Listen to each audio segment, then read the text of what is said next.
What's going on, Niner fam? It is Peter Lucas. I got with me today Jamal Armstrong, and then I know you guys were expecting Niner Nate, but it is Twin, and that is definitely not Niner Nate up there. It is Halloween, Twin, baby. Twin Empire. But today we're gonna have a lot to talk about, and this is the Niner Fanatic Podcast.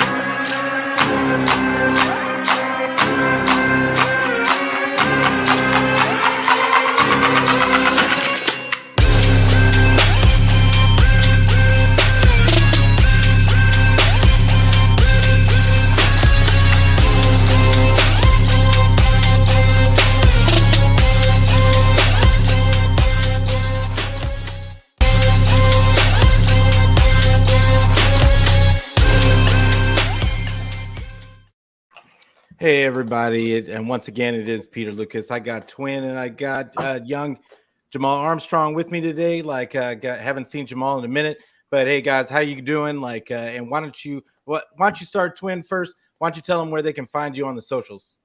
All right, well, what's up? What's going on this wonderful, terrific Tuesday, man? Twin Tuesday. Let's talk. But nah, man. You can hit me up on Twitter, man. Twin Empire ×2 is right there, man. And then also you can find me on YouTube. It just says Twin Empire, but don't put a space in between the Twin and the Empire, but keep them together. That's where you can find me on the tube. Yeah, absolutely. And what about you, Jamal? Yeah, once again, good to see you guys. I'm excited to do this podcast with the both of you. Twin, I know we've talked a few times and we've talked to each other on Twitter. It's good to do an official show with you. Yes, Mr. sir. James Harden, as I like to say over there. Mr. James Harden. Yeah, that's right. Hit him with the Euro. But no, I'm doing really well. Peter, as always, good to see you again. I know it's been, I don't know how long it's been since we've done the show. What, 6 months? Yeah, it's been a few closing months. in. Hey, but you've been putting in work, so I'm very proud to see what you've been doing. I've been, tweeting it out here and there, but you've had a lot of good different people on your show. Shout out to you. I wanted to give you your flowers for that. You've been killing it. I know that not necessarily all of the eyes that I think should be seeing it are seeing your content, but you know what? It's not just about that. It's about doing it for the love of the game, for the love of talking about it, and I'm happy for you and keep doing what you're doing. I think it's been awesome. But yes, you can find me. You're welcome. You can find me on Twitter. My title is very similar to my name right here, which is Young Jaw, but add 49, the numbers 49 and ER. So Young Jaw 49er. That is my handle on Twitter. I do post there pretty often. I like to tweet sometimes throughout the game. I co-host with Niner Nate, who would have been on with us tonight. I co-host with him on a show on his channel. So you can find me on Niner Nate's Nonsense on YouTube. I also do a show with Amin the Dream. I believe we'll do a show this week as well. We're still ironing out some details, but if you follow me on Twitter, you'll definitely be able to be tapped into when I do go live. I tweet from there. But yeah, excited to talk about this game. Excited to get into what the next half of the season could look like for the 49ers. And I know we're 8 games into the season. I'm still trying to figure out exactly who this team is. It's kind of interesting. Yeah, absolutely. And I mean, but it's just really good to talk to people after a win. And that's really what it comes down to today. We're still celebrating from Sunday. Because I mean, it hasn't necessarily been the season that we necessarily thought it was going to be. I mean, Jimmy's starting, and we thought we'd be seeing Trey. A whole lot of things are happening a little bit differently. We have CMC now, and that looks a whole lot different. And it's just a lot. It's a lot of things have been going down. And today there was a huge trade. I want to mention it right off the bat. Jeff Wilson, they traded him to Miami, and big ups to Jeff Wilson. Jeff Wilson has been a really good piece of this team for 5 years now. 5 years, it's sad to see you go. But we always hate to see our the players that we like go. But I mean, they did get a 5th round pick for him, and I think this is it could open up the way for some of these young guys to get some time in. But we'll see how that goes. I also wanted to mention Like I don't know if everybody can see the sticker on my hat, but like I voted today. I want to make sure that we get that word out, like that everybody needs to be everybody. It's a national voting time, like so everybody needs to go out and vote. We can't complain about anything if we don't go out there and make our voices heard. So I just wanted to make sure I wore that today. And it doesn't matter who you vote for. It just go out there and vote, make your voice heard. But let's start off with the huge win. They beat the Rams 31-14. Do we think that this was, and I'm going to start with you, Jamal. Do you think that this was a get right game for the 49ers? And did it kind of seem like the offensive issues were solved in this, or are we still going to be on like a wait and see attitude? That's a great question. If you look at my timeline and the things that I post throughout the week, especially when we play, my timeline on Twitter, by the way, when we play the Rams, and mainly when we play the Rams and Sean McVay, I've always said it is a get right game. It is, right? Because we've dominated them for the past like 4 years. I believe, well, I know for a fact Jimmy Garoppolo has never lost to the Rams in the regular season. Now he has lost to them, the game that mattered the most. They do have those bragging rights. But when it gets down to the nitty gritty and you talk about this matchup, the 49ers versus the Rams, it's been 49ers. And I actually saw a stat. Did I cut out? Can you hear me? You okay, good? Cool. I thought I cut out for a second. Yeah, I saw a stat that said, okay, good. I was seeing a stat. I forgot who shared it, but someone said that Kyle Shanahan, like almost 20% of Kyle Shanahan's win, I think it was 12% of Shanahan's wins have come against the Rams. And to me, I mean, that's good and bad, right? You want to have more wins, but you do play, a team in your division. You play them twice a year. So on one end, it makes sense. And I'm glad that you can dominate an opponent that you're going to see consistently like that. That's huge. That to me is signs of a good coach, to be able to get your players up consistently and for a game like this, right? To win, how many is that straight? I think it's 8 straight regular season, obviously, besides the one in the NFC Championship game. But to have your players get up week after week for those games says a lot about your coach. It says a lot about your coaches, I should say, not just one coach. It says a lot about your coaches. I think it says a lot about your players as well, too.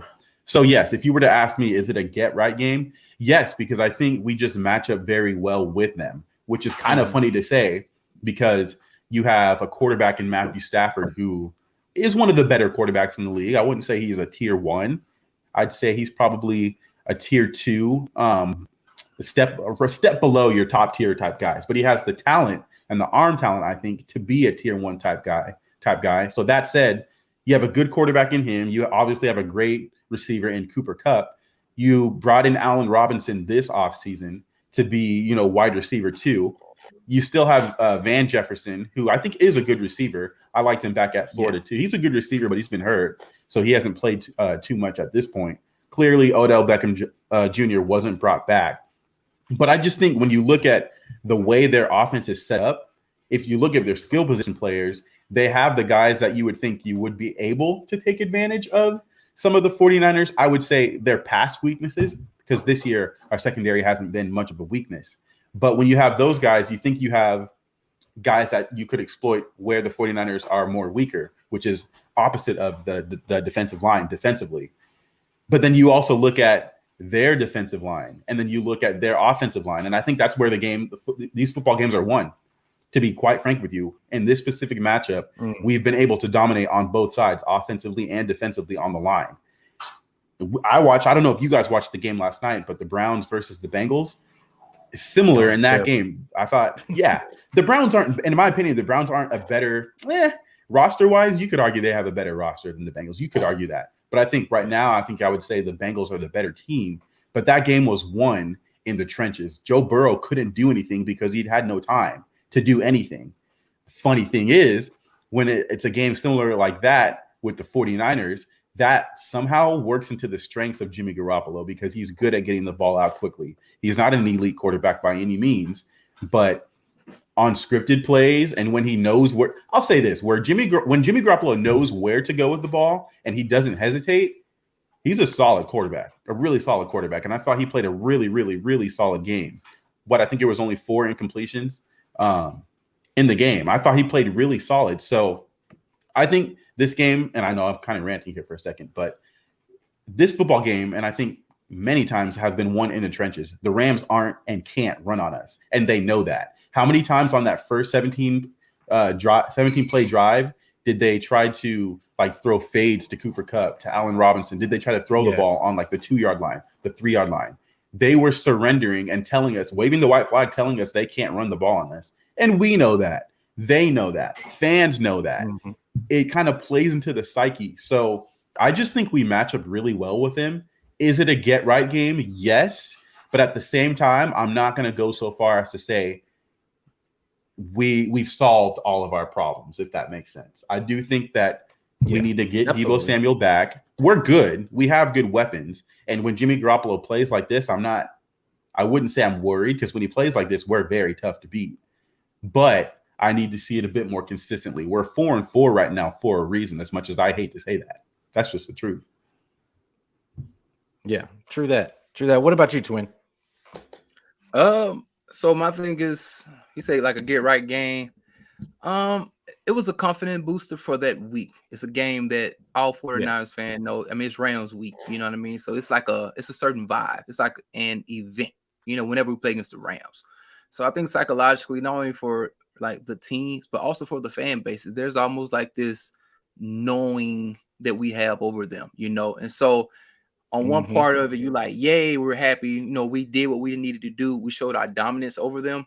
But on another part, like on the other side, it's like, hey, let's not take it as if this is the game that could. I mean, we will hope that it changes our season, but also at the same time, as Jamal said earlier, the Rams offense, the lack of ability, where the offensive line shambles, running backs, Cam Akers looking like, hey, bro, I think he tweeted out today, man, I miss football. You ready to play? Allen Robinson is still trying to get acquainted. Cooper Kupp is pretty much just working within 10 yards, and that's about it. So, like, for us, and we know what they do well and know what they don't do well, I mean, it's a wonderful attack for us. It's good for us just to get the W, like a feel-good game, get a little confidence going into the bye week. But for me, man, I'm really looking forward to see what do we do outside of our division, because honestly, if we take away our division opponents, man, we're catching a whole bunch of L's. And so, yeah, for sure, I'm looking that we will begin to start like getting more consistent, man, racking up a couple W's and start to show some type of consistency in our discipline as well when it comes out there, because a lot of times I just feel like we're too up and down, but when you play against a team that you're familiar with, your confidence is not necessarily shaken because we beat them like pretty much 8 times in a row. So I was happy just for the overall showing of just the second half of the game, the adjustments that we did make. Big ups to the faithful first. Let me give them their props. All the individuals that went out there and traveled to SoFi, man. It looked absolutely. I don't know about y'all TV screen, but it was lovely, man. I'm like, whoa, that's a whole bunch of red out there, boy. Like, they were trying to say that it was 50-50, but like on the TV, but yeah, you could tell. There was no way it was 50-50. There's no way. At worst, it was like 85-15. Yeah, I saw Croc tweet out like he was like, there's no way that it was any 50-50. It was like 80-20 or whatever the case was. So like, but yeah, I agree with both of you. I think that it could be a get right game, but it's to be seen. Like I think that I'm cautiously optimistic at this point in that the fact that we needed this offense to show its identity. And I think we're still waiting to see if there's going to be consistency. And I think I've talked about consistency on every single one of my podcasts this year because we haven't seen any. And so every week, the game plan is a little bit different. And honestly, they're going to go into the bye week. They're going to play against the Chargers, but it's going to look different that week too, because all of a sudden you're going to insert Deebo. You're going to insert Deebo back in. Jawan Jennings is going to be back. We're supposed to have Elijah Mitchell back. All of it's going to look different again. And but who was the other person? No, I was just saying Armstead possibly. Oh man, yeah, like I'm just thinking about the offense right now. But the Armstead. I mean, we desperately need him on this defensive line. But yeah, as far as the offense goes, it's just going to be about What do they do? Are they going to steady give CMC that many touches? The same amount of touches that they gave this week? I'd probably not. Now it could be. It could be. Kyle could take that mentality of running people. He just rides the horse until the wheels fall off.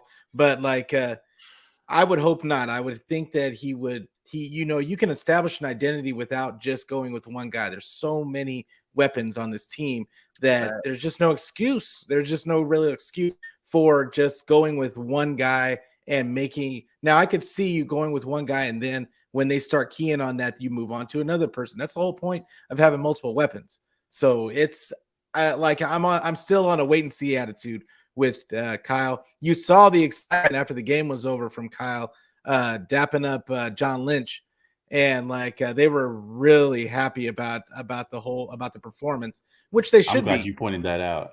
Yeah, I'm glad you pointed that. The way they dapped each other up it reminded me when we won the NFC Championship game before going to the Super Bowl. That's the way he dapped him. Maybe I'm looking into it too much. I'm not saying it's the same level or same significance, but the way they dapped up, it was like Kyle got a little bit of a monkey off his back. Like, oh my word, I feel like we have found a rhythm with this offense. We've got a good piece. We should be able to be like we found something moving forward. It felt like that. Exactly. And that's the way that honestly, there had to be they had to feel the pressure at this point. Everybody, not that they necessarily listen to the fans, but they hear the whispers, and I'm sure the locker room there had to be some frustration in the locker room about this offense also. So I think it was a huge exhale moment for Kyle, and I'm happy for him because I like Kyle. Does he always do everything that I wanted to do? No, hardly ever, to be honest. But I like the culture that he's put onto this team, and I know that a lot of people are down on him, but I think that if he can just get some consistency, we can go back to being a really good offense with all these pieces. But so we just started talking about CMC. Can we say that CMC is worth those 4 picks that we gave up to give him? And I'm gonna start with you, Twin. Do you think this is what we'll see from CMC? I just mentioned it. Do you think that they'll be riding him like that, or is there any kind of worry about them overusing him? Real quick, could I say one more thing on that last subject? Just real quick.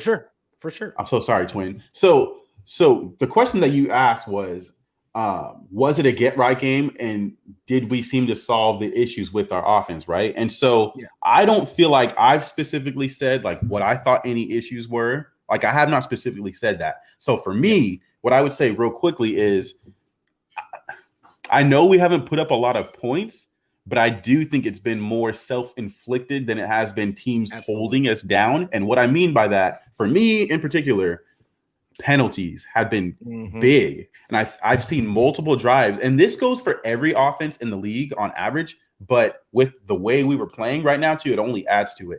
Those penalties, those false starts, starting out on 1st and 15, which I saw multiple times throughout the first 7 turnovers. games. Yeah, turnovers. Many times we'd start a drive and then we'd be 1st and 15 after a stupid false start, a random holding. I saw that often. This week, we only had 3 penalties for, I think, a total of 8 yards. So that helps you stay on track. Being able to limit turnovers on top of that, that helps you stay on track. Jimmy Garoppolo only throwing 4 incompletions total throughout the game. Yeah, I think that helps you stay on track. And then I know we have Deebo Samuel out. We had Jawan Jennings out. But we just so happened to add this guy named Christian McCaffrey that I know we're just about to talk about right now. And he just so happens to be able to do a lot of similar things that Deebo Samuel can do. And he's also a verified, he's a running back. He's a running back who very well could play slot receiver and be a top 5 slot receiver. I actually tweeted this out the other day. In my humble opinion, I think he's Hunter Renfrow plus. I legitimately believe that. He's anything Hunter Renfrow can do. And that's not a dig at Hunter Renfrow either. He is a top 5 slot receiver, in my opinion.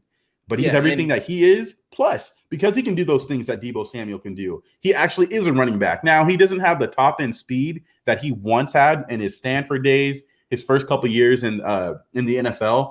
He's taken a slight step back, but I have no problem with that because he's still just as elusive. He still can stiff arm and run right through a guy as well, too. And his hands are awesome. He knows his pass blocking assignments. Like, this is a guy that's still in the prime of his career. So I do think it's a match made in heaven. He's only 26, like you just said. Yeah. So I know that we're transitioning to Christian McCaffrey, but for me, I just wanted to say, like, real quickly where I stand on that. The penalties. It's hard to continue and sustain an offensive drive and hopefully lead to any points if you're starting consistently at 1st and 15, or you have good drives and then it gets stalled out because it's a 1st and 15. You're picking up 3 yards and then you're ended up in 3rd and 8, 3rd and 7. Like, it's hard to consistently do that. And I saw multiple times where we're hurting ourselves. That doesn't happen all the time, but multiple times that did happen. And that's where it comes back to the consistency that I think all three of us have been talking about. And I said at the beginning, like, what team is this? Because these are mistakes a Super Bowl caliber team shouldn't be making. So I just wanted to add that part real quick. I'm so sorry, Twin. For sure. But to your point, it could have swung the other way. Like, because McCaffrey fumbled that one. That could have easily not gone to Ray. Jimmy had he only missed a couple of throws, and but one of them should have been picked off. Yeah, Ramsey. It could have gone the other direction. We just we hadn't been getting the right things, weren't falling our way. Yeah, we weren't getting the breaks. Yeah, there's luck, right? And there is a little bit of luck involved, and we happened to be lucky in this one because it could have swung the other way. But yeah, go ahead, Twin. What do you think that they could be overusing Christian McCaffrey going forward? In my opinion, even the last game, I think, I'd rather take away 5 carries, and I thought we missed 5 opportunities to give George Kittle the ball.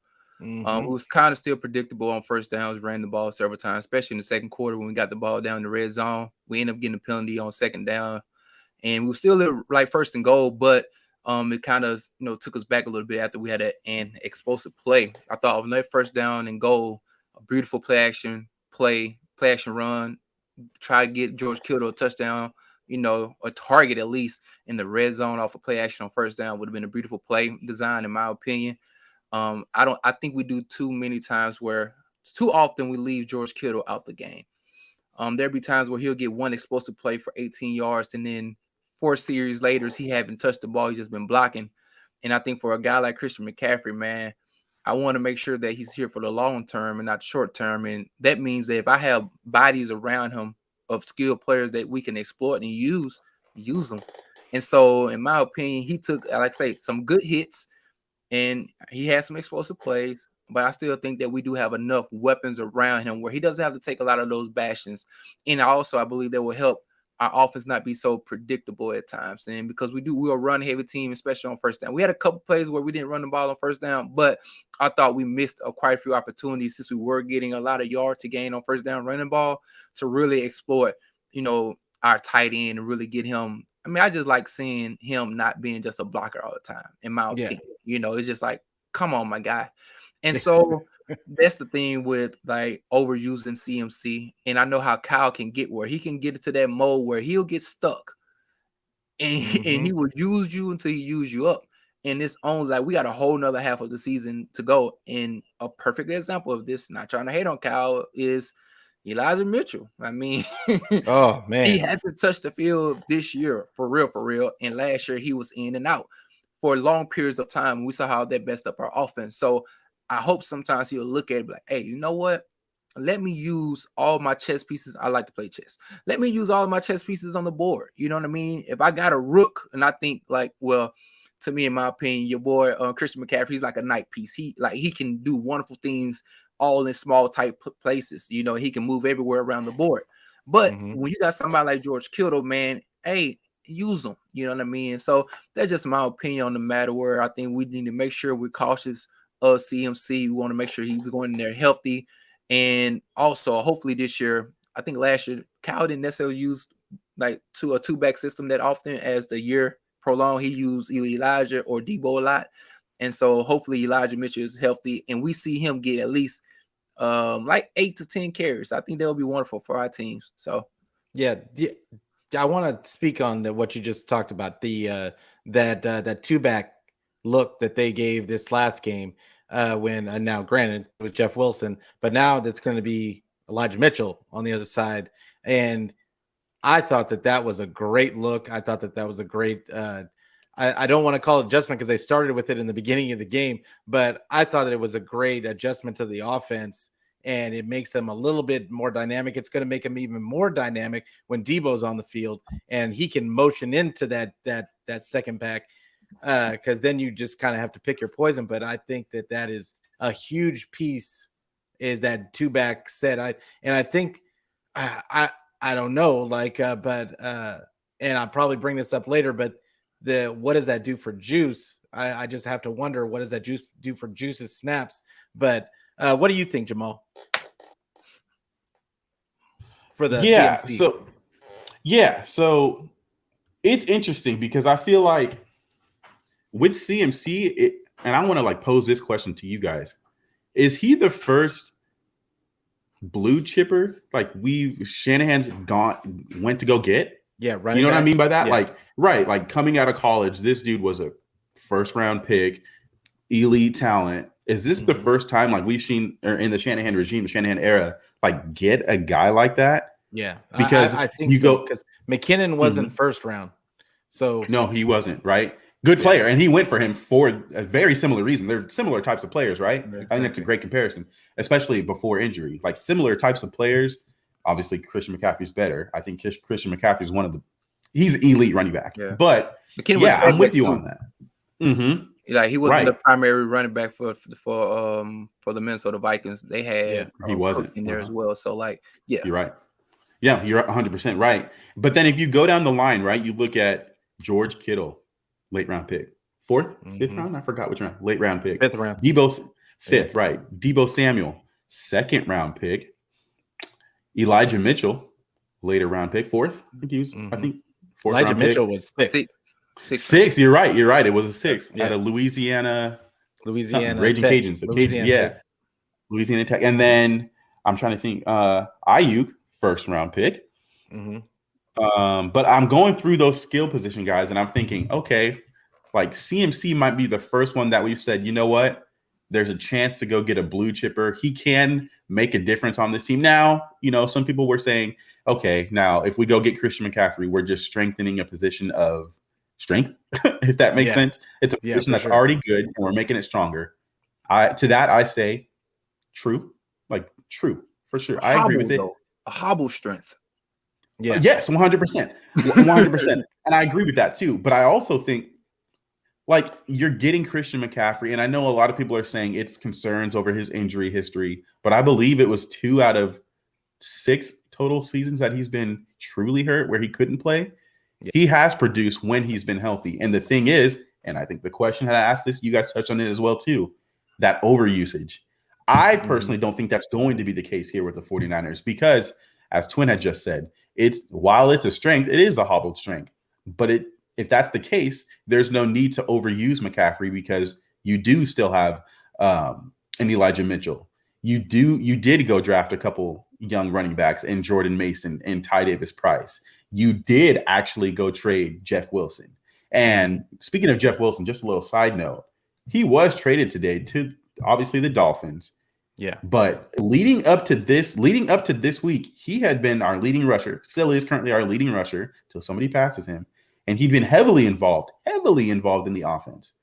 All of a sudden, 4 carries, 14 yards this past week. I don't believe that was an accident. I do think there was a concerted effort to get Christian McCaffrey involved into this offense, obviously acclimated. But I also think this says more about the potential trade and the trade that did actually materialize. Yeah. I don't know how soon. They said Lynch said that he asked for a trade after the game.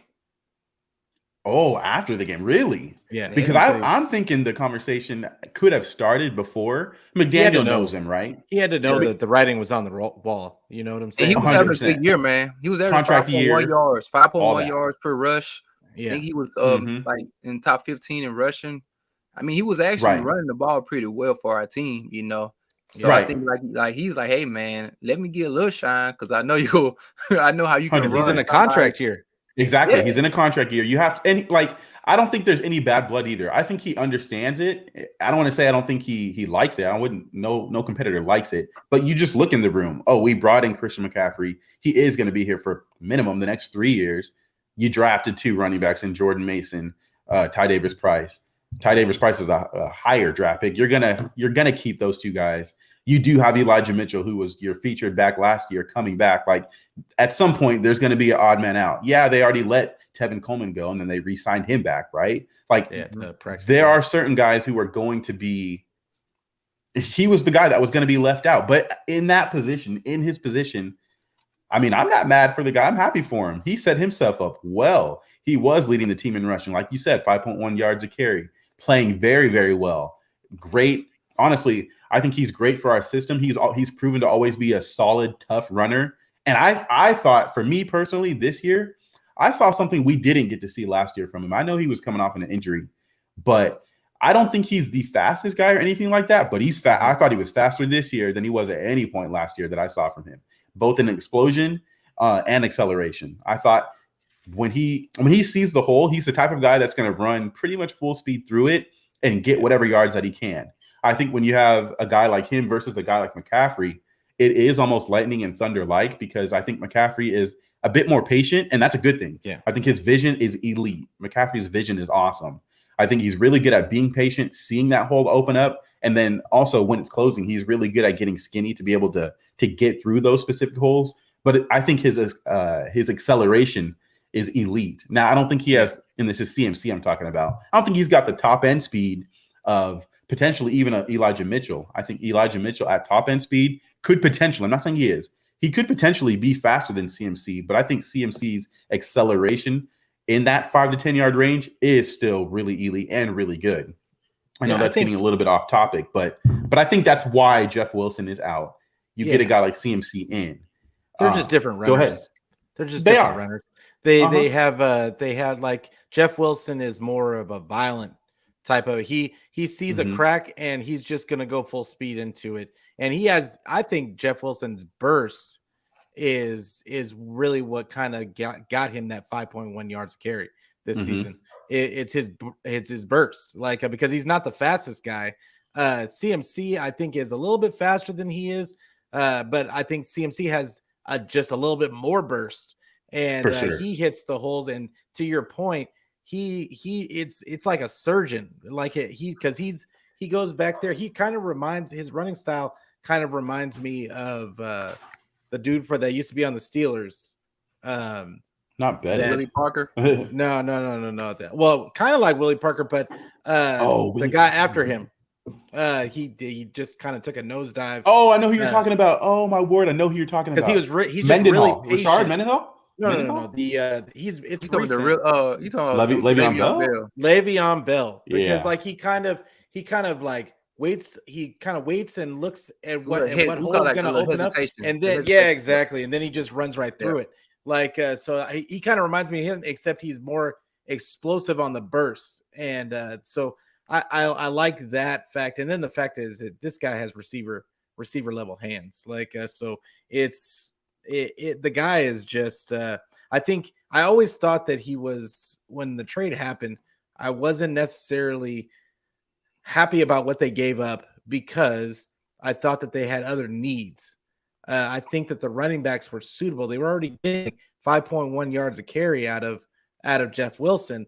And was it worth what we gave up? Like, was it going to make a big enough impact? But I mean, I think that what we saw was, yes, I think it was worth it. Like at this point, I mean, if it'll get our defense a rest, and you saw what it did for Jimmy, and I'm transitioning to this next question is, like, with how well Jimmy played, and not that it was a perfect game, but it seemed like it was like he just unlocked Jimmy, and him having those underneath throws that Kyle doesn't really incorporate. We just never really throw the ball to our running backs that often. But it seemed like with CMC on the team, it was almost like he had to incorporate that.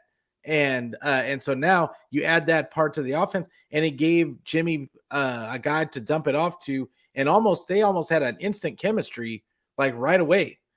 So it was. How do you guys feel? And we'll start with you, Twin. How do you feel about that? Do you think Jimmy that really helped Jimmy and it kind of unlocked him? Yeah, I mean, I think also this trade forced him to do something. And actually it forced Jimmy to go back to his original roots. Exactly. Unfortunately, when you look at the New England Patriots, one thing they did do very well was they used their backs, in the passing game, especially in their short game. They really just made like little short tosses in the backfield, and James the White. running back would get the ball, and whether it's Kevin Falk, whether it was Dion, it's a plethora of guys that was back there who did the same job where they'll have 10 receptions for 85 yards, and they just pretty much kept the chains moving, and it kept Tom Brady in the rhythm. And a lot of times on offense, you want to make sure you get your guys, your offensive line, to have some type of confidence. And I believe that what this previous game did for Jimmy Garoppolo, I think it took him back to like, oh yeah, let me use this guy. Let me make sure I execute the play, as far as my reads first and foremost, but just be comfortable knowing I got somebody in the back that I can toss the ball to. And I think last time me and you, Peter, talked, that was one of my main issues with Kyle. Was like, dog, how long you gonna be in this offense and not utilize the backfield? We seen every team that was successful in the playoffs, especially when you look at, unfortunately, our Super Bowl, the Chiefs used the backfield. Even the previous Super Bowl that we just saw, you saw Stafford use the running backs out the backfield to continue to keep the chains moving. Yeah. And they're just being smart. You're being patient, and you allow them, because most of the times when you got these great route runners running these routes from 10 to 15 yards on out, the underneath is open. So if you got somebody with any type of catching ability to catch that ball, got a little wiggle to him, I think it allowed Jimmy G to be like, okay, cool. And that's why I think his completions was so high as well, where whenever he did see something, he saw it and trusted, because the defense had to be extremely precise on their reads in what it was that they were trying to do, because they couldn't really disguise no more, because you have to cover every blade 53 across and 100 all the way down. And so I think that kind of opened it up a little bit for him to utilize his full gamut of options and be more of a proficient passer, and really help execute our offense in a different type of way that we haven't seen since Kyle has been the head coach there in the OC. Yeah, before Jamal answers that question, I want to answer Niner Sickness, saying, hey, I appreciate everybody in the chat. Like, you guys are getting real active in the chat. I don't know if I'm going to be able to get to all the questions, but I did want to mention this one. And I know I saw Akash tweet out, I don't know if it was today or yesterday, that apparently once you play in a certain number, you can't change your number until next season. So yeah, he's stuck with 23 until at least next season. But go ahead, Jamal. Why don't you answer that question too? Yeah, so it's a tough question to answer, because I don't know if I'll say it straight out. I didn't see anything new from Jimmy Garoppolo that I've never seen from him before, right? I just saw him not make any true boneheaded mistakes. Now, he had a play that could have been intercepted. Obviously, we talked about the Jalen Ramsey play. At the same time, I give Jalen Ramsey some credit there too, because he is an athletic freak, and he made a good play on the ball. And Jimmy threw that one late. And I actually tweeted this out too, live time during that game. I said, this is not a good start from Jimmy Garoppolo. That was after the first drive. I saw two specific plays. I'm trying to remember which ones they were off the top of my head. That play, that one that Ramsey almost got, was late. I think he was trying to hit Kittle late, but it was covered. And then there was the one to Ray, the other one to Ray deep down the field, just slightly underthrown. Obviously, it was underthrown a little bit, but it was also late because he was open much earlier than that. So those two plays were plays that, in my opinion, for any quarterback, this is not just Jimmy Garoppolo, any quarterback, I would have said, yeah, you got to hit those. You got to hit dude in rhythm on time, because the play was there. You just saw it late, and then you attempted it. And that's where you almost got in trouble, because Jalen Ramsey did almost make an awesome play and get an interception. Then on the first one to Ray, you just missed it. I don't know if he just didn't trust that he'd get open, or maybe even hesitated for a second before he wanted to actually deliver that ball. But those are two plays for any quarterback, I would say you got to make those. Outside of those two plays, though, I don't know if I saw anything insane from Jimmy Garoppolo that I would say he couldn't repeat, because like Twin just very so eloquently said, and I thought it was awesome. I agree with him. Yeah. You have a guy like Christian McCaffrey, who we said earlier he can play in a similar realm or similar way to a Deebo Samuel. And it's players like those two guys who have the ability to catch passes in the slot, out wide, line up in the backfield, which both of them can do. It's been that type of specific player that's consistently given the Rams problems. We've seen that. It has been. And I mean, up until this week, we've been able to say Debo Samuel, the Ram killer, the Ram slayer. They just have no answer for him. Can we say the same thing about Christian McCaffrey now? You bet your bottom dollar we can, right? A 34-yard pass touchdown, a reception TD, and a rushing TD. And they had no answer for the guy. Now, I also agree with you guys that there could have been, maybe we didn't need to give him 18 carries. I would have liked a little bit more balance. I'd like to have seen Jeff Wilson or someone else get a couple more carries there. I'm not mad at it or anything like that, because I know we're also trying to acclimate him within the scheme, within the offense. And before the game, like, we were told that he had no restrictions, right? He understands the playbook. He's very happy to be here. So I'm not mad at it by any means. But as you guys were kind of mentioning to earlier, and I agree with it, I don't want to see Kyle Shanahan get to the point where he's like, okay, this dude's so good, I'm only going to ride him. Yeah. Elijah Mitchell's just coming back off of an injury. Oh, we'll kind of phase him out because he's not playing so well right now. No, these are the times where you want to get some balance, because both guys, I don't want to say they're injury prone, because I don't think they're injury prone, but they have proven that they can get banged up. And you should kind of expect that from your running backs if you're consistently only using one of those guys. Take advantage of Elijah Mitchell. Take advantage of the strengths that Christian McCaffrey does have. Line him up in the slot sometimes. Line him up in the backfield with Debo Samuel. Line him up in the backfield with Elijah Mitchell, right? Have two running back sets, which we did start to see this week. There were some plays where we saw Jeff Wilson and Elijah Mitchell, or Jeff Wilson and Christian McCaffrey in the backfield, and it was explosive. We were able to get a lot of positive yardage off those plays. I shared a tweet for those who follow me from Next Gen Stats that kind of talks about that specific one, but the Rams had no answer for that. So I look at Christian McCaffrey and I say, yes, he's worth 100% of the picks.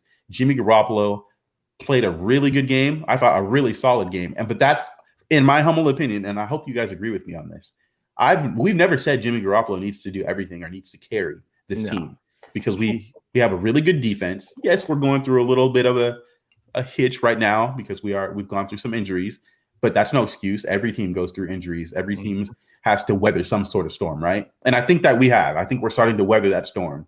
Yep. But when it comes specifically to the offense, this was a trade that says we're going all in, not just for this year. Although it's all in for this year, he's still under contract as well, too. So not only is this supposed to work this year with Jimmy Garoppolo, because he's that good of a player right now, Christian McCaffrey, but I think this was also a move for the coming years as well, too, with Trey Lance. Absolutely. In a similar way that you have Jimmy Garoppolo and he shouldn't carry this offense, the same has to be said for Trey Lance, who will be, sadly, and we hate to say it, he's still going to be a first-year starter should he make it through next year, because he only played a couple games this year. So I look at those two things, or I look at those few things, and I say, yes, in my opinion, it was worth the picks, because you get a proven commodity who can help you in many facets of the game. And then I think nobody's saying this because we don't like to talk about it this way. I know I don't, but I think the fact of the matter is Debo Samuel was out, right? He was hurt. He didn't get to play. So Christian McCaffrey was able to kind of cover for some of those, I don't want to say limitations of Jimmy Garoppolo. He was able to help fill some of that void. In a similar way, should Debo come back and Christian McCaffrey gets hurt, you have Debo who can do some of those similar things, as well as Elijah Mitchell coming back. So if CMC were to go down, we know what we have in Elijah Mitchell. We know what we have in Debo Samuel. If those guys can stay healthy, and that's my goal, that's my hope, because I'm all about efficiency. Give Elijah Mitchell some carries. Give CMC some carries. Continue to have Debo Samuel in the backfield from time to time, right? At some point, you have to find what's the pecking order? Is Debo Samuel still going to be, 10 targets, whether it's in the backfield and also out wide? Is it going to be CMC gets maybe 7 of those? 7, lines up 5 times in the slot, something like that. Averages maybe 12 to 15 carries. You get Elijah Mitchell as we slowly bring him back. Maybe he's getting 10 to 12 carries as well, too. And then as Twin said, and I'm right there with you, what's up with Kittle? What are we doing with Kittle? And we haven't even mentioned Brandon Ayuk, who's been killing it for the past 2 weeks. Before you go any further, that was my next question, because I want to move into this question, which is what's going to happen when Debo comes back, and we talked about it earlier about the usage. Does CMC still going to get all those touches when Debo gets back, or does it cut into Ayuk's touches? Do you think, and I'm going to start with you, Twin, like, are there too many weapons for any wide receiver on this team to be the guy? Like, to be the guy that you're going to on any, on like when you need one, like this is the guy. Do we have the guy on our squad? Could that be CMC? But like, are there just too many weapons for anybody to be that guy? My my issue would be that our pace and our tempo is too slow. And Yeah. so I'll use a basketball analogy. I don't know if y'all I got the Warriors, you know what I'm saying? Champions over here Oh, representing man. the Warriors. But like, 16-time champions Lakers you know what I'm over saying? here, but or I think it's But 17 now. Is it 17? There we go. I was gonna yeah, say it, but yeah, 17. Yeah. the defending champions. Yeah. But as you guys noticed, may have saw this with KD, man. You had Steph, Clay, and KD and a whole bunch of guys. But what happened was their pace of play allowed everybody still get attempts and shots. And so with the offense that we do have, when we try to be so run centric and we play like our play clock situation where we will sit there and get a play call in and we don't break the huddle until maybe 12, 13 seconds. And then we do all the motion and then we literally are hiking the ball off with almost a second to 2 seconds left. A lot of times we even had to call a timeout because it was just taking too long. And so with the amount of players that we do have, I would like for us to do more of a up tempo, utilize all of these playmakers that we do have on our squad to kind of increase these guys' attempts. Because if not, the way that Kyle plays, like what Kyle plays, he set things up. And I'm not sure that the way that he set things up is for a team that has so many weapons. Sometimes you have to almost subtract to actually get more out of the teams or out of the players that you have around. But for me personally, I think that we should adopt a newer, more up-tempo type of style periodically in our games to kind of help utilize all the players that we do have. Because eventually when we're not playing against the Rams and the team that we know very well, in one of the higher upper echelon offensive teams as well, and they do have a pretty good defense, doing the same old pattern, I don't think will work for us. Or in the playoffs, as we get against those better teams, our offense has to kick it up. But we never really did an up tempo. We never did no huddle and things of that nature. Once we try to do it, our players probably not be as confident. We'll see these penalties start to show, whether it's formation, you line up improperly in your formation, you doing false starts. All that comes because of what? Confidence. It comes because of what? You haven't done this in a while. You don't have the rhythm and things of that nature. So I would say, can we start implementing those type of situations now, early on in the season?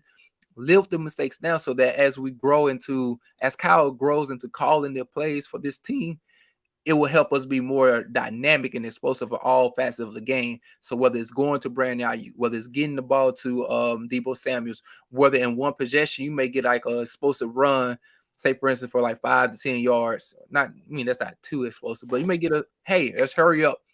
Let's get we get a first down. Let's do a hurry up, get on a first down, play action to Kittle. And let's go back to Kittle.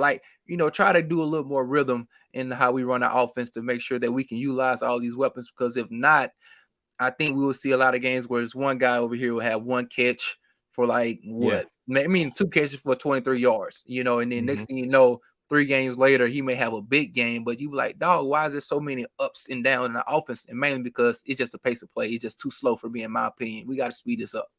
I and I remember the last time you were on, we talked about pace of play, and we talked about that why do they not do some no huddle and just get the guys going? Maybe that could take away some of the stagnancy, and if that's even a word, but not just that, but it could also, you're keeping the defense.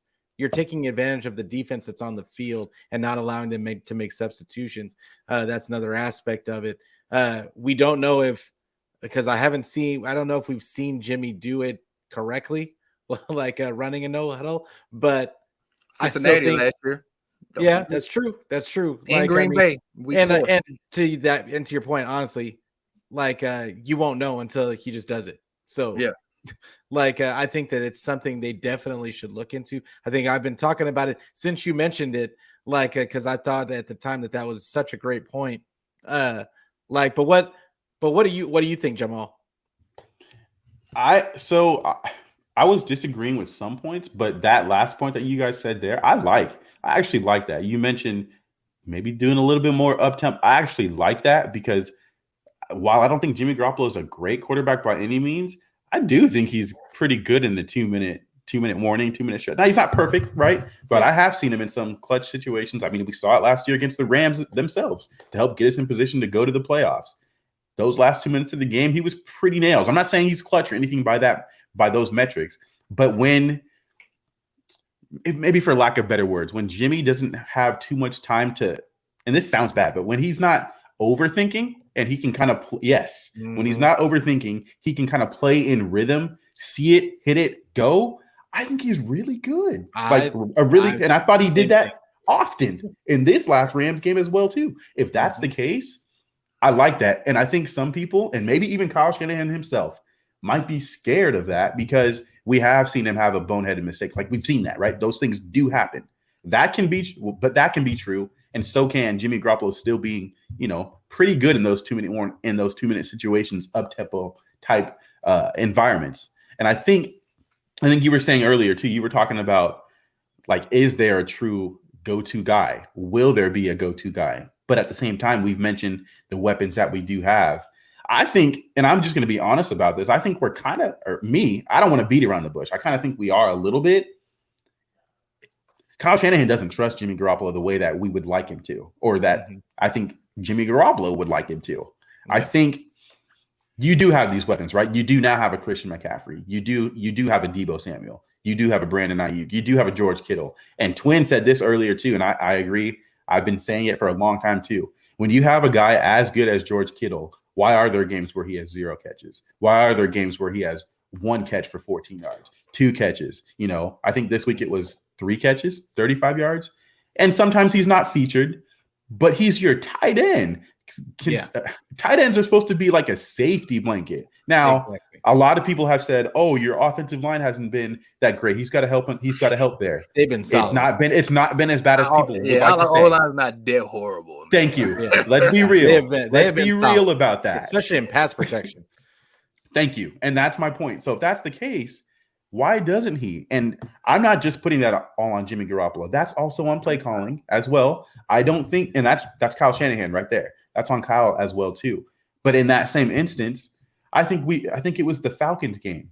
How many touches did Deebo get in that game? So sometimes Kyle's on, sometimes Kyle's off. Now Jimmy Garoppolo is the one pulling the trigger, but you can put Deebo in the backfield and get him the ball to get him some touches because he's that good of a player that, like we just saw CMC do, he's going to make a couple guys miss and just make special plays here and there. When you're down the way you were down in that Falcons game, why didn't you give him the ball in those type of situations the last 8 minutes of that game? It's almost like they waved the white flag that they were kind of giving up. There wasn't much hurry up in that situation either. And so I just don't think Kyle Shanahan fully trusts Jimmy Garoppolo the way some people would want him to. I'd like to see it, but I do also understand these are live bullets too. And so some of these situations where it could happen, he might be scared to pull the trigger. Hey man, but if you want to win a game, if you want to win these games, you want to win a Super Bowl, you do have no to more take training chances as well. Is he 5 years in? You can't. You can't. No more training wheels. You can't. That's not an excuse no more. We've been in the game too long, man. You've been right. in the whole NFC Championship game, and and you brought him back too. So you told him to come back and play as a backup too. Hey, bro. Right. I don't want to hear none of that. Let that man go and give it a shot. Here's the last thing I'll say about that, and I'm really curious your guys' thoughts on this too, because I've heard, I think it was like 2 or 3 weeks ago, and maybe it started to pick up steam a little bit. I've heard some content creators, I won't say any names because I can't even remember exactly who it was, but they said we have a lot of skill position guys that are all the same, essentially the same, right? You have your Yak Bros, you have Deebo Samuel, George Kittle, Brandon Ayuk, and then we just added Christian McCaffrey. I'm actually going to be the one that's going to go out on a limb and say I don't think that they're all the same. Now, they have the ability to get yak yards, and Deebo Samuel, in my opinion, being probably the best at that. George Kittle, he's no longer, I wouldn't say he's in the prime of his career anymore. He's still very good. George Kittle might be second. But I'm gonna go out on a limb and say I don't think Brandon Ayuk is like a yak guy in the No. same realm as a He Debo can. Samuel or a George Kittle. but He yeah, can do it, That's and not that's his- Jimmy Garoppolo's strengths, right? He's So a he pure can receiver. do. It's not that he can't. So we were talking about a second ago. We were talking about Jimmy Garoppolo and taking off the handcuffs, right? Let him play. If that's the case, and you're looking for a go-to guy, why can't it be situational? Why can't it be 4th and 2, 4th and 8, the way we saw, or I think it was 4th and 8 last season in the Packers game? You hand the ball off to Debo Samuel, and he still picks up a first down in the playoff game against the Packers. That's a situation. Okay, what if the conditions are a little bit better? You're playing in SoFi again, NFC Championship game, and it's 3rd and 6 or 3rd and 7, and you're going to throw the ball. Why can't that go to arguably your best route runner? In my opinion, would be Brandon Ayuk. Why can't it be situational? The go-to guy. Why couldn't that be? Your point. Now, I don't know if you saw that Kurt Warner video this past weekend, but he was showing and Ayuk, I do think is their best pure receiver. Yes. But he showed a few snaps where he felt that Ayuk wasn't releasing correctly, he wasn't getting the correct leverage. He also was taking the slant too early. He should have taken it a little bit farther up the field. Like he wasn't doing Jimmy any favors, is what it is basically how he put it. So I think that is, and I think it's been kind of well documented at this point that when Trey went down, Ayuk was not a happy camper in the beginning. Right. So I think that it's taking him some time, because I thought that was a completely different story in this last game.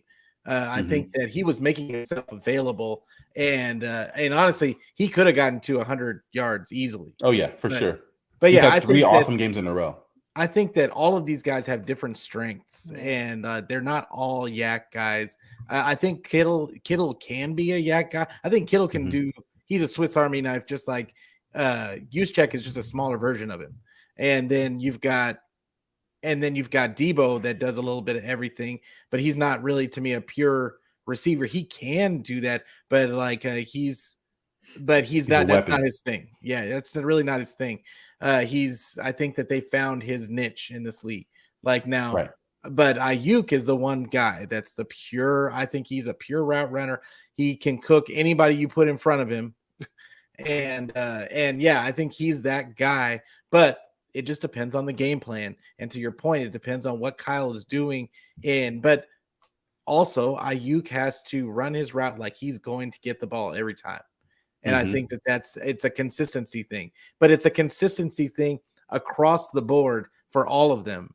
And I think this last game was the one time where it felt like they were a little bit more precise. And hopefully they go into the bye and then they go against the Chargers. They look a little bit even more precise.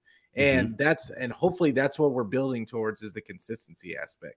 That's the way I saw it. But before we move on, I want to get to the defense, because we only got a little bit more time left.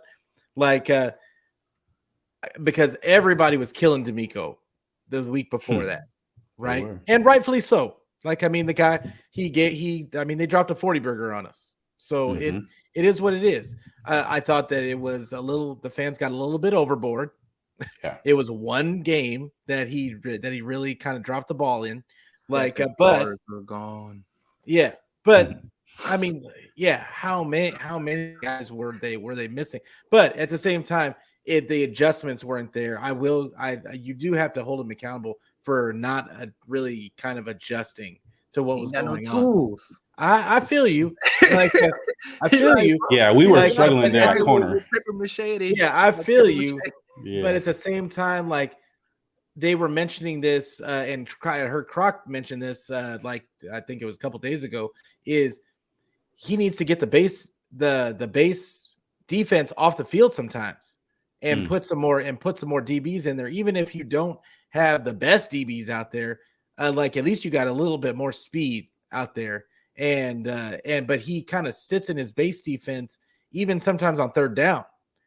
And it's not, and granted, you have really good linebackers, but sometimes you need some speed, and especially against a guy like Mahomes, who's just going to who was just picking you apart I mean, I think you had to counter. They weren't running the ball. They weren't killing us with the run. It was really came down. They weren't doing that until later in the game.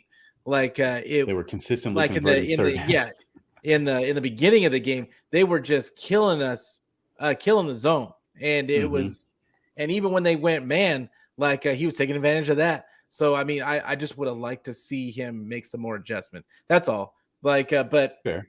what grade did you give him in this game? And he had some early struggles. They had some early struggles. They went right down the field the first couple of drives. Right. But did you we'll start with you, Jamal. Did you see more out of D'Amico? Did you see any adjustments? Sure. Yeah, and I'll go much quicker on this one. That way I'm not ranting over you guys. No. So yeah, no, I thought D'Amico had a solid game overall. Solid. Like you said, those first couple drives, they were able to kind of move down the field on us. But that's not the first time we've seen the Rams do that as well, too. And to be totally honest, that's not the first time we've seen the 49ers do that to some teams as well, too. But what do we call those first couple drives? Scripted plays as well. Yeah. So you have certain scripted plays that you've been practicing all week. And let's be real, a lot longer than all week, especially if you've played divisional guys like this before. You've got some of these plays drawn up that you were waiting to use maybe for a couple of years, because there's only a certain amount of scripted plays you can use per game, right? And so that being said, listen, the Rams understand and know that they can't run the ball very well on us, and they understand that they can't keep Stafford upright very long, if that makes sense. Their offensive line's not going to hold up forever, and right now that's got to be the weakness of their team. So if that's the case, what did we start to see a lot through those first couple drives, and especially on that 17-play drive? Screen to death. Screen, right? Get that ball out. Let that defensive line who's rabid and hungry, let them get upfield. Let's work against that aggressiveness that they have, right? And they were able to get some positive plays. They were, right? They were able to move down the field on us. And then I have to be honest too. To start that game, outside of those screens that they had, I thought Matthew Stafford started the game very well. I thought he had some pressure in his face. He had a couple. I think he had a sidearm that almost was like an underarm throw flick to Malcolm Brown. Yeah, that was Matthew crazy. Stafford started off really good. He had a couple really on-target passes to Cooper Kupp as well too. He started off on fire. But I think that's a little bit of what you get with a Matthew Stafford. It's going to sound kind of funny, but maybe you guys will agree with this. Matthew Stafford is almost like the best version of what you would like Jimmy Garoppolo to be. Yeah. If that makes sense, because they're both a little bit inconsistent. They both can struggle with accuracy. Matthew Stafford clearly has he's got a much better arm than him. But at the same time, you'll see plays where he just misses guys too. And that's Stafford. To start this game, I thought he did a really good job of seeing his receivers, making a couple plays that just had to be made. Either the quarterback himself was going to make it, or it wasn't going to be a good play, because I thought the defense was playing that well, that quickly, and swarming the way that they did. Even their touchdown, I think we touched on it a bit earlier at the beginning. They didn't trust their run game, and so they weren't able to kind of rush the ball once they got inside the 10. How many plays did it take for them to actually score that touchdown? And how did they score it? With one Mr. Matthew Stafford actually running it in instead. So I look at that game and I say, yeah, the Rams started off solid, but after that and through the second half, they couldn't do anything. I believe they only had 65 second half yards. So, and I haven't had a chance to go back because I want to watch the football game again to see exactly what the adjustments were. But on a broad scale thing, and what I've been looking at, and I've been talking with Nate on our podcast as well over the past 3 to 4 months, yes, we're still heavily missing Armstead, and we are still missing Kinlaw as well too. I think people don't like to talk about that as well too. I know Kinlaw's not the greatest player in the world, and yes, he's had some health concerns, and he's been on and off the field. He was playing really well. He was playing very well, and he's still let's be real. He was playing well, and he's a big body, and big bodies in the middle of your defensive line, they command other bodies to come help out. He was taking double teams. So was Armstead. Those are two big bodies that are no longer playing. And in my humble opinion, I think it's been the reason teams have been able to stay on track within their offense and continue to get into third and shorts, third and twos, third and threes. The Rams were doing that on their first 2 drives. You would see them try to run and maybe get 2 or 3 yards. Honestly, they were getting about 4 or 5 yards early on to get themselves into third and shorts to where they would allow Matthew Stafford at that point to be Matthew Stafford and make a play or two, right? That's the reason they got rid of Goff and they brought in Matthew Stafford. Okay, this is the money down. I need you to make something happen. We're gonna have our running backs try to grind it out these first couple downs, get us into third and manageable, and they were able to do that. In the second half, I thought the 49ers showed that the ability to get off the field on third down again. If you look over the course of the game, I believe the Rams still went 8 of 13, and that's on third downs. That's been a stat over the past month I've been tracking really well because I think that really that helps teams get off the field, right? And so although they were still 8 of 13, that second half, we were starting to make more plays. And so when you needed a big play from, I almost said Jimmy Bosa, from Nick Bosa, you got it. I know. When you needed a big play, you were able to get a big play from your guys. I thought Fred Warner, I thought he brought the attitude that this defense has been needing. It's kind of been lacking over the past couple of weeks as they've been searching again. I think when I think of Fred Warner, he's a really good, if not the best, coverage linebacker in the league. But I thought more than that, he brought the physicality in this game as well, too. In this game, in this game, yes. Multiple times I saw him making plays at the line of scrimmage, also behind the line of scrimmage, particularly on Malcolm Brown. Now, he's not the Rams starting running back, but I think in this game he was due to some injuries. He's a bigger type running back. He's a bigger dude. Yeah. And I saw multiple times where Fred Warner kind of played in a similar way to Dre Greenlaw, because I think Dre Greenlaw is, I would say, probably the more physical, or I don't want to say he's not more physical. He's more of the bigger hitter of those two guys. But I thought Fred Warner brought that type of energy to this football game as well as his coverage ability and other leadership. So, like I said, I didn't want to rant too long, but that's kind of my overarching thoughts on this defense. Thought they played really well after they settled into the game after those first couple drives. Yeah. So Twin, because the reality was that, like I said, I know you don't agree with kind of our take on as far as D'Amico's, he obviously had people out, but how do you feel about the game plan this past game, and how did you feel that what grade did you give him? I think he adjusted well. You know what I mean? Yeah. Quick little piggyback. That last game we played against Kansas City, y'all know we were in the game the entire time to the third quarter, and our offense once again sputtering when they had their healthy players out there. Talk about it. I agree. Turn the ball over, getting interceptions, and when we didn't, and putting the defense in bad situations where they've been on the field long and have to go against the most potent offense they've seen since I don't know, Tom Brady in 2009 or whatever the case may be. Yeah. And so you put your defense on the field for majority of the second half without your offense doing anything. Eventually, what we talk about our team throughout the entirety of the spring training is what the depth of the defensive line. Right. Why did our cornerback room, we was so we were bloviating about oh my God.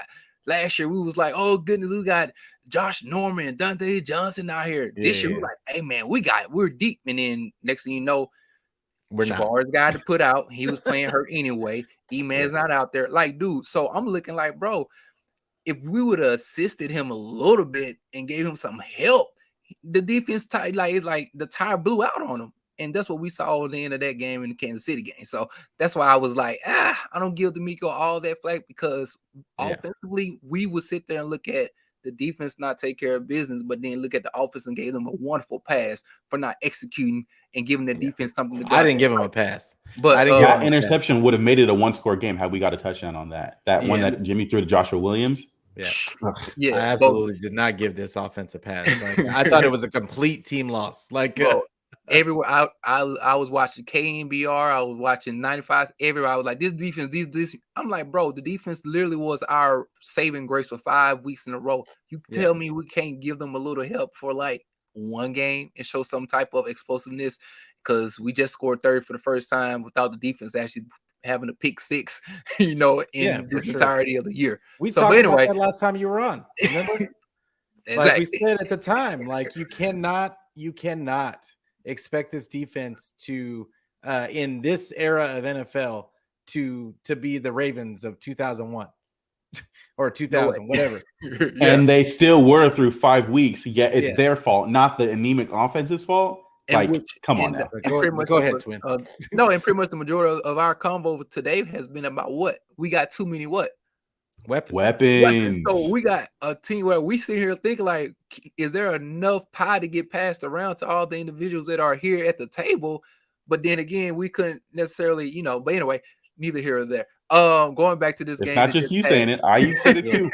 Mm-hmm. We literally, I thought, like I said, the first we was getting it was 1,000 screens on the table, man. Like first half of the game, the first quarter pretty much. And they were, like I said, pretty much dinking and dunking. I thought they replicated some of the things that Kansas City and Atlanta Falcons did with our pass rush, knowing how our guys like to pin their ears back. Definitely how Chris Eric teaches them to just pretty much attack. And I think they used that aggressiveness against us, and we waited too long to kind of go by. To switch up our defense.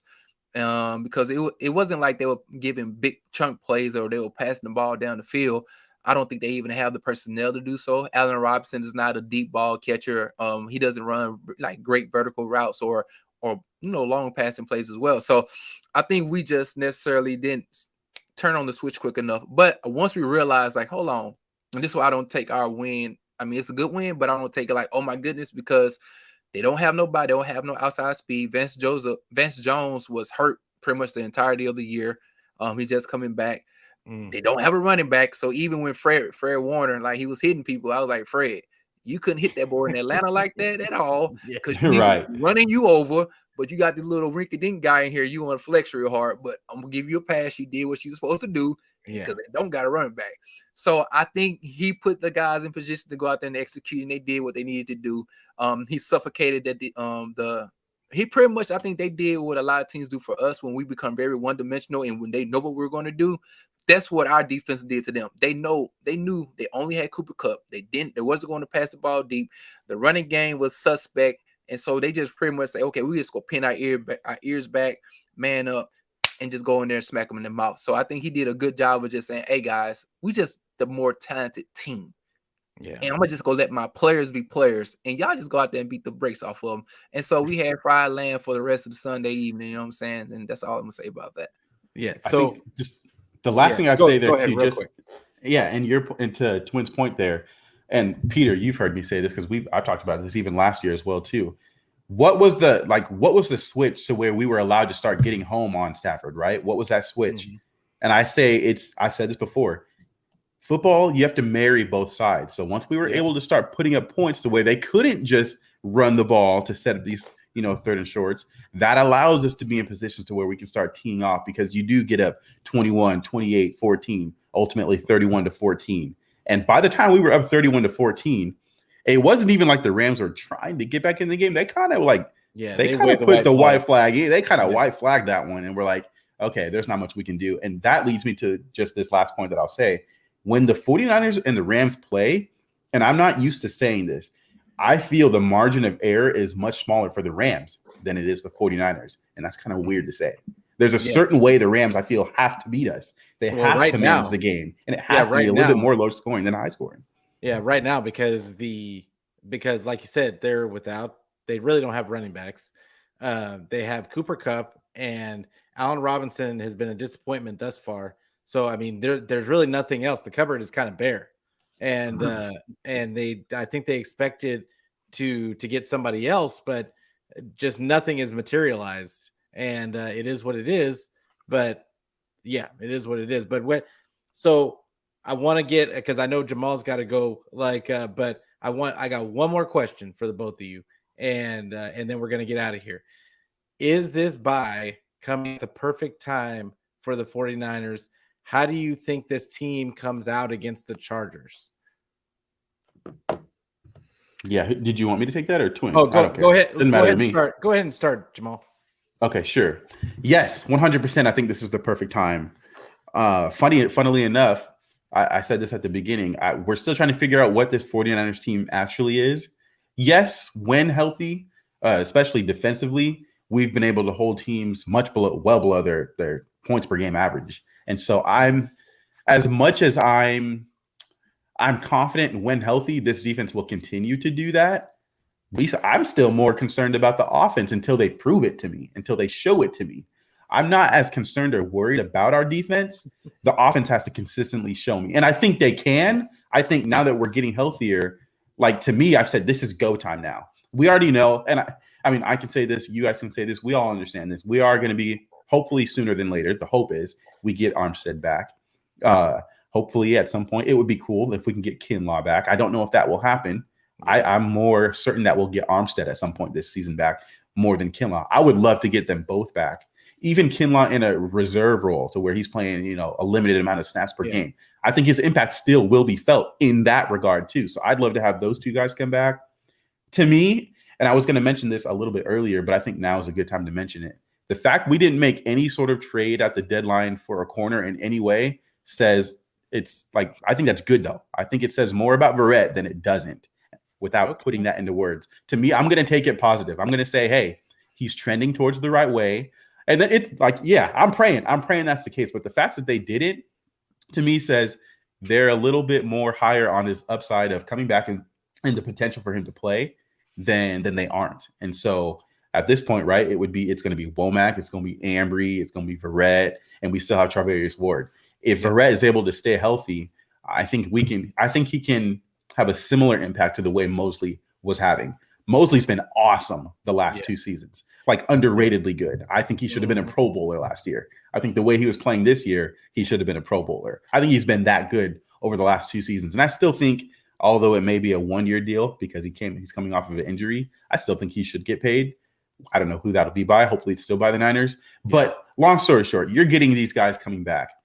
I'm not worried about the defense. I think the defense will still be good because you do still have Jimmy Ward. Yes, he's playing with that cast, but he's still a good vocal leader. He's still 9 times out of 10 going to be in the right position to make a play. Now, might he get an interception or not? I don't know. He's playing with the club on his arm, but he's still going to be in position. You've still got Tashawn Gibson, who's been playing lights out. He's been playing really, really well.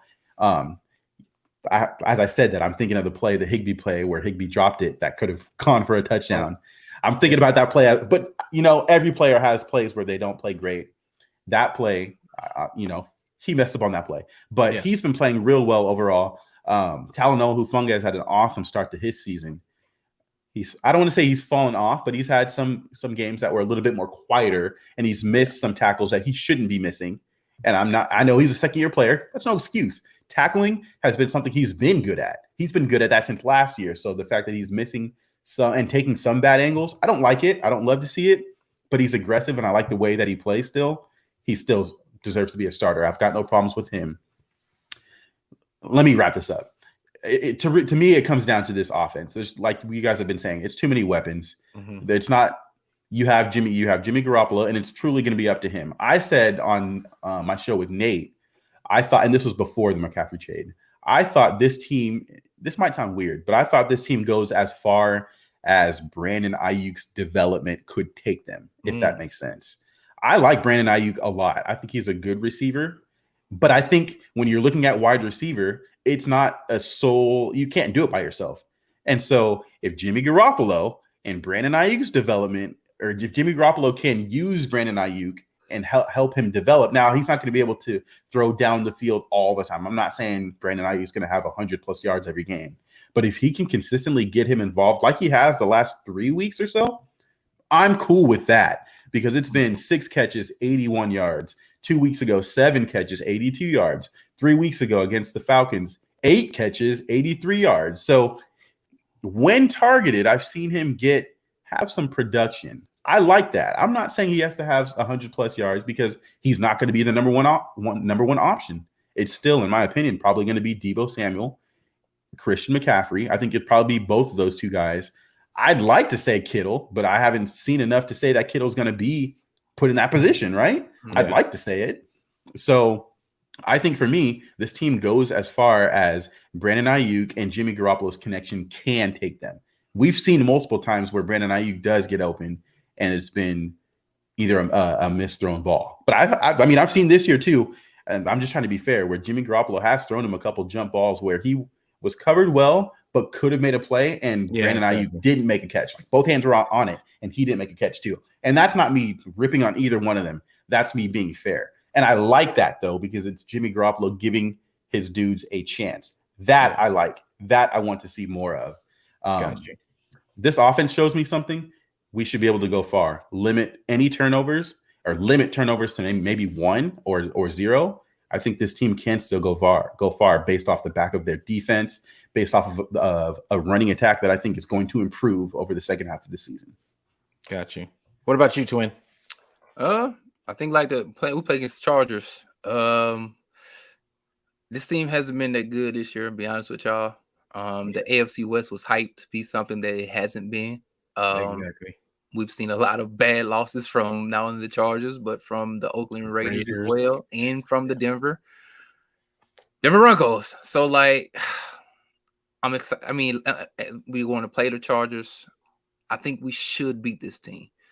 But then again, outside of our conference play, I don't know what we're getting.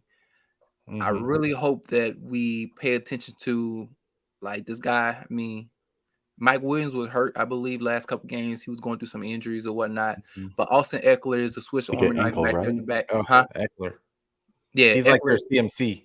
Yeah, he's a beast. The tight end is pretty decent. But I think we should get a W. I think we got to make sure that we. I don't know. I think I need like a 4-week span. I can't look at this team no more in like week to week. Yeah, because we fluctuate too much. You know what I mean? Exactly. It's got to be consistent. We too Jekyll and Hyde. So for me, I need like this next month. It's November. You know what I mean? No shave November. What's up to everybody who's not shaving for November? But like, we need to make sure that I want to see them in the next 4 weeks to see what are we going to do. You know, what are we going to stay consistent with?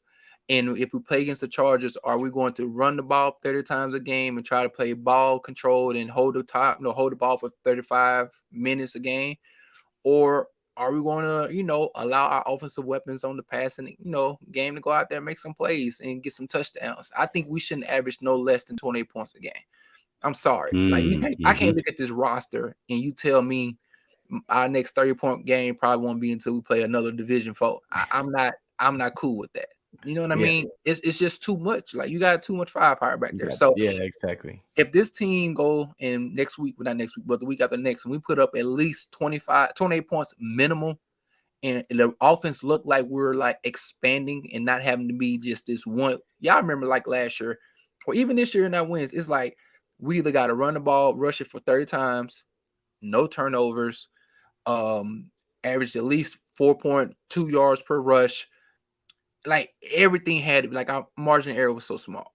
I don't want to see that in the next couple of weeks. I want to be able to say, even if Jimmy do throw an interception, even if we do miss a deep pass, bro, look at these people say, bro, man, okay, whatever, we missed the interception. Okay, you threw one. Don't worry about it, Jimmy. Let's go out there. We can score in the next 2 minutes or 2 minutes in like 30 seconds, and we good to go. Because I think that shows confidence. That shows belief. That shows swagger. Like, that's one thing I think we don't have. Like, give me some sauciness. You know what I'm saying? I'm Southern, man. I love the sauce. Show some swagger. Show some confidence about this squad, man, that we got coming up. And if I see swagger, I'm happy. You know what I'm saying? Like, the ability to say we should go out here and put up some points. And I think we should see a different team, far as what we can do coming up in week, whatever it is, 10, I guess. Yeah, I guess it'll be week 10. And the way I look at this is that I do think that this bye week could not have come at a better time. I think that there's a lot of guys that on this squad that are right on the verge. They were right on the verge of coming back. And they got a lot of guys that are nicked up. Bosa and Mooney Ward both have groin injuries, which they need time to just sit out. Like, because groin injuries they're not going to get better if you're still playing. They're never going to get better if you're still playing on them. So yeah, they needed some time to just sit down and rest. And I think that it's going to do this team a world of good. And I expect them to come out against the Chargers. I think that is it at I didn't check. Is it at the Chargers? Is it at SoFi again? And Kevin Willis is supposed to be coming back. Kevin Givens or Willis, one of them supposed to be coming back too on the defensive end. Yeah, so I just think that they, regardless of any of it, I think they should. It's a home game. Out. Oh, is it a home game? Yeah. Okay, so I've been thinking about going to. Yeah, they need to come out with a purpose. It needs to be a purpose. I loved everything both of you. You guys both made great points as to things that we could see and things that we should see. And it's unfortunately for us, Kyle never really listens to the fans, never really does the things that are obvious. Like I always say that he likes to zig when everybody thinks he's gonna zag, and that's just Kyle. But I'm hoping that this season and the beginning of last season should show him that, hey, look, you don't have to be the smartest guy in the room. Just do the obvious. That you've got all these weapons on your team. Just figure out a way to get him the ball and stop trying to outthink your opponent when you've got the matchups. Every single game that you're in offensively, you've got the matchup. Pride. It doesn't matter where you look on the field, you've got a matchup issue.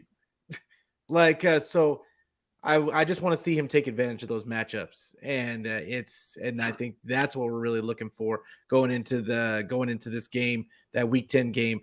I love that they're getting a bye right now. But hey, guys, I really appreciate both of y'all coming on. I thought it was a great show. We got into some deep conversations about this team and like down to the nitty gritty, and it was no pun intended, breezy. Hey, why don't one more time, Jamal, you start with you. Where can they find you this week, and what do you got going on?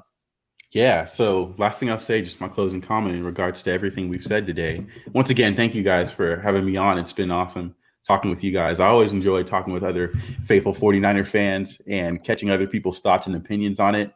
I'm a social worker by trade, and so I enjoy, and I've taken a lot of psychology classes too. I enjoy talking back and forth with different people and seeing how and why they think certain things, because it helps expand my knowledge and my thoughts on things as well too. I'm not the type of guy that thinks I know everything or anything like that. I love taking more knowledge in. That being said, I also think Twin said something that I really like. He said he needs to see, a stretch of games, right? Seeing over the next month or so.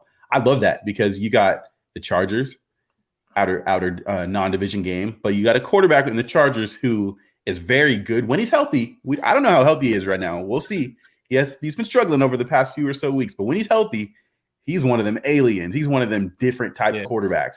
Yeah, so when he's good. So maybe we'll see what we get from him. But I agree. That's a game we can win. You got your Chargers, and then you got an interdivision game, right? You got the Cardinals. Recently, over the past few years, they have given us some problems, even when it wasn't Kyler Murray playing. But this year in particular, we've seen with the Niners, these mobile quarterbacks, we haven't found a way to really beat these mobile quarterbacks yet this season. I don't know if that's a trend. But I'm looking at it. I don't know if it's a trend, but I'm looking at it, if that makes sense.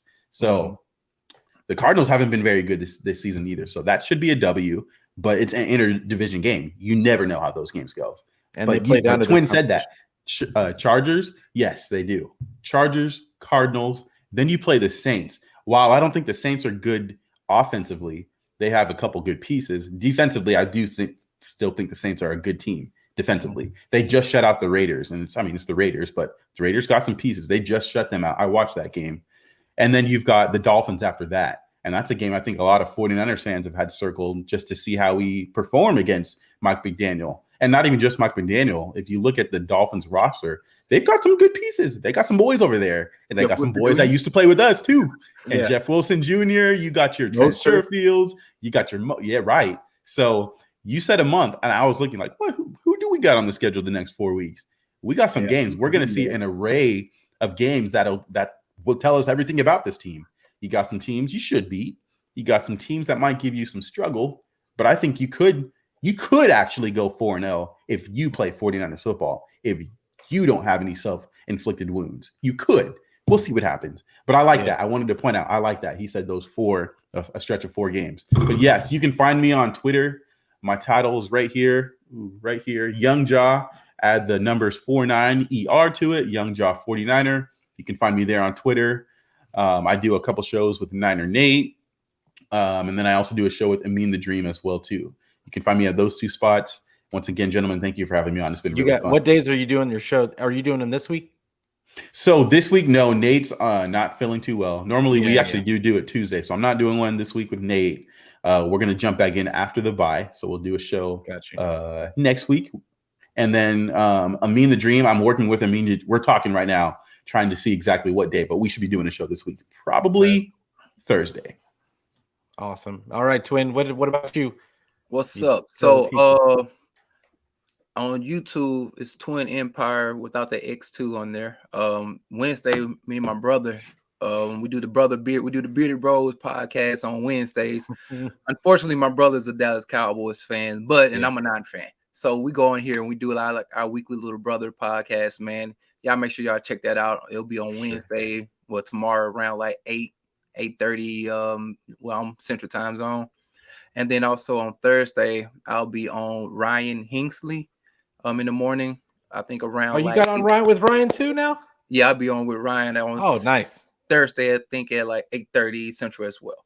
Ryan's so I'll be there for the next couple of days. And yeah, man, make sure y'all sub to the channel. I'm 3 people away from a hun bun, you know what I mean? So get that. You know, on the YouTube. So yeah, and also on Twitter. That's my Twitter handle right there, Twin Empire Times 2, man. So yeah, just catch me on there. I'll be tweeting away and having a good time in the spaces, man.